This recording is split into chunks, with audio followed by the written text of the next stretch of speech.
Yo, what is going on, everybody? This is SERG, VICENTE, the host of the Fight Podcast. It has been a minute. Happy holidays. Welcome back.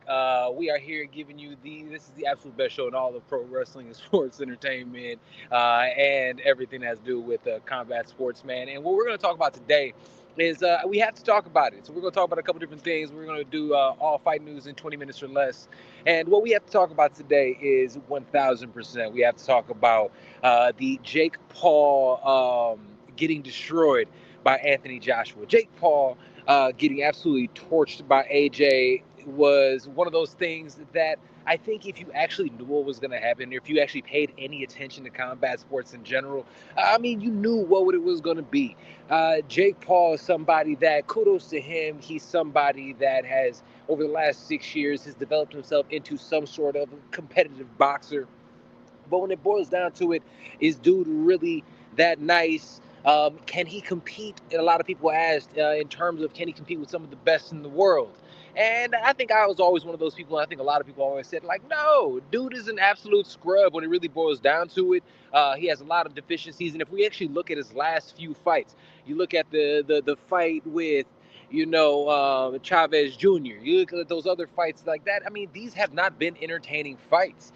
Maybe he's gotten a finish, maybe he's done things, but when he's fighting anybody that has a modicum of some sort of anything, any type of athleticism, any type of boxing skill, I think everybody understood that he was going to get torched. So he goes in there against a, Olympic gold medalist. He goes in there against a multiple-time heavyweight champion. This is the first time he stepped in there with somebody that was legitimate. First time he stepped in there with somebody who was, still, I'm not going to say in his prime, but he's still somebody that is an active boxer, a legitimate boxer. So he goes out there, and I'll be honest with you, everybody wants to give Jake Paul a lot of credit. I'm not going to do so, all right? I'm not going to give him any credit for going in there and doing what you're supposed to do. You're supposed to compete. Everybody's like, look, Jake Paul, let's give him a lot of props because he got in there. He showed cojones, he showed balls to go out there and do his thing. And I'm going to be very honest with you guys. Anybody that makes the walk has balls. Salute to them. But if I'm really going to go ahead and look at it, am I going to give Jake Paul credit for stepping in the ring? Absolutely not. Absolutely not. And the reason I'm not giving him any credit is because how he competed. And if it boils down to it, man, he didn't compete. He went out there and did everything he could not to compete. He was out there shooting double legs. Like, I mean, that PFL MMA deal must have absolutely gone through for him because he was shooting double legs like a prime Yoel Romero, okay? He ended up having 13 takedown attempts and only landed 16 shots. Just give you a little bit of an idea of what was happening there. I mean, he's one of those guys that when we really boil down, look at it, look, again, salute to him for going out there and doing it, but I'm not going to give you props for something you're supposed to do. He ran. My man put his track cleats on and just started taking off. He was shooting for double legs. He was doing it. So was he actually actively trying to win the fight? A lot of people I'm seeing are comparing, hey, he lasted longer than Francis Ngannou. Here is the key difference between what he and Francis Ngannou did. Francis Ngannou legitimately thought he was going to win that fight. He beforehand had a fight with the Gypsy King Tyson Fury. He dropped Tyson Fury. So going in there, in his mind, he was going to win. In his mind, he literally looked at it and was like, I'm going to go out there and I'm going to go out there and win this fight. And because of that, he tried to win and he ended up getting stopped in vicious fashion by Anthony Joshua. But I digress. Let's go ahead and jump into it. In that fight, Jake Paul ran for 5 rounds. When he finally got tired, he ended up getting caught with a shot.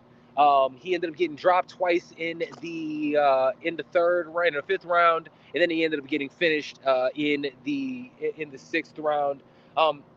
AJ looked like he carried him. To be very frank with you guys, there were moments in time. Look, I understand you can be rusty. I understand all these other things, but when we were really looking at it, was he being competitive? Was he cutting the ring off? Was he doing the things that somebody at his skill set should have been doing? No. So I knew he was going out there and actually just carrying Jake Paul. I'm not mad at it because he finished it the way he was supposed to. He had a fight. He has already a fight signed coming up with Tyson Gypsy King Fury. That's going to sell out in the UK. People are going to love that. So there's that. what's next for what's next for obviously Anthony Joshua. What's next for Jake Paul? Well, in terms of next for Jake Paul, he got his jaw broken in two places. Being the fact that he got his jaw broken in space and the type of break that he ended up having, unfortunately for him, he probably won't be able to compete again until 2027, if we're going to be completely honest. So if he hasn't been able to compete until 2027, I mean, realistically, he says he wants to go back down to cruiserweight. Is he going to fight the guys like a Jairo Pataya or Zurdo Ramirez or David Benavidez? I don't believe that that's going to happen. I can absolutely see him continually the fact that he's doing, fighting these older fighters, maybe a rematch because Anderson Silva, oh my God, we'll talk about that in a moment. Maybe he gets a rematch with him because he's old as shit. So he might end up fighting him again. People are saying maybe Francis Ngannou. I doubt that because of the damage that he sustained against, Anthony Joshua. I absolutely don't see that happening. But regardless of that, like I said, he will be back. I'm curious to see what happens there. All right, moving right along. The rest of the card. The rest of the card honestly was entertaining. If we're looking at the Alicia Baumgardner fight, I'll be honest with you. I'm glad that she won. I'm a big fan of Alicia Baumgardner. I want her to get away from Derek James and the team over there. I'll be honest with you. She does not fight on the inside the same way that she used to. I think fighters, when they fight with Derek James, less of themselves come out. I think Errol Spence was his guy. I think that style works specifically well for Errol Spence. But when it boils down to it, it's not working for anybody else. I think she'll be more entertaining again when she's going out there. Regardless, she goes out there, she gets a win. Also on that card, we had two MMA legends going at it. We had, Tyron Woodley going out there against Anderson Silva. Anderson Silva absolutely completely toyed with him. Tyron Woodley needs to retire from boxing, never compete in that shit again. Salute to him for going out there in a Roof Sports shirt. Duke Rufus just passed away, unfortunately. Salute to the legend. But he goes out there, and Anderson Silva in the second round, oh my God, my man hits him with the Roy Jones little heel tap, uppercut.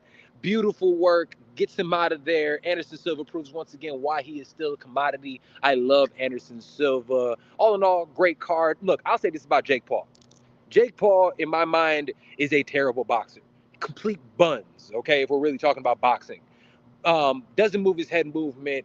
For the YouTube guys, 1000%, he's great. Fight KSI, do those type of things. But in terms of a promoter, what he's done for women's boxing and things of that nature, I can't hate on him. Salute to him for that. All right. Speaking of a legend and somebody I really care about, I want to talk about Terence Bud Crawford. It happened last week. I haven't had an opportunity to talk about it yet. Has just retired. 42-0 after the debacle with the WBC. For people who do not know, the WBC ended up stripping him of his title, saying he did not pay the $300,000 that they were supposed to get. We would discuss that at some other point in time. Fuck the WBC for that. That's totally insane. But when we're looking at it, his career, we're talking about one of the Mount Rushmore guys in boxing. What a complete legend. I mean, he, in his entire career, 42 fights. This dude has never got to the scorecards, and he never lost a card. 42 fights, never a split decision. We're talking about one of the greatest to ever do it. I mean, from this era, if we're looking at it, the only people that can even compare is a Floyd Mayweather, a Manny Pacquiao, somebody along those lines. People always look at him and say, oh, he didn't fight anybody or he didn't fight enough guys. That wasn't his fault. His promoter, Bob Arum and Top Rank, they didn't want to help him out. They didn't want to go out there and do that. And then on top of that, other guys in the sport themselves in that weight class at the time wouldn't compete against him. They were trying to ice him up because everybody knew how good he was. As much of a boxing fan and combat sports fan that I am, I'm almost upset at myself that I didn't get into him and be a fan of him as quickly as I should have. The dude's a legend. I've gone back and watched all of his fights. Salute to Terence Bud Crawford. What an absolute legend, one of the greatest to ever do it. And I am blessed that I've had the opportunity to interview him more than once. I've had the opportunity to meet him like 4 times. So salute to one of the GOATs, Terence Crawford. All right, last thing I wanted to talk about, final thoughts. Hey man, the world is absolutely healing. All right, the world is healing when you have moments like Jake Paul and his MAGA self. Yo, what a fucking nerd to come out there and be as tone deaf as he is. To come out in a Hulk Hogan gear. Yo, Hulk Hogan's a piece of shit. Jake Paul's a piece of shit for going out there and rocking Hulk Hogan's gear. Okay, I don't care if you're mad at me for saying it. It's the reality of it. All right. So he goes out here in Hulk Hogan gear and he gets absolutely stopped. Beautiful to watch. And then on the other side, Andrew Tate, the top douche, he goes out there and also I see him on his knees rolling around and gets beat up by an absolute scrub. Oh my God. We are healing people. We're out here. I love everything that I saw with that. Yes, the two of them were afterthought, but look, check this out. We will be back. You will see so much more of me. Make sure you like, share, and subscribe. Follow us, follow myself on X, IG, all those things. Subscribe, like, let everybody know about the Fight Podcast. And, I was a little rusty. It's been a minute. And but this is what we're gonna start doing. We'll be back at multiple episodes a week. Check out our pro wrestling show and follow us everywhere. Love you guys. I'm Serg Vicente, the host of the Fight Podcast. And wait, we got to make sure. We also got merch. We got merch. We got all kinds of stuff. Listen everywhere podcasting is available. I got some more stuff. I got there. There it is.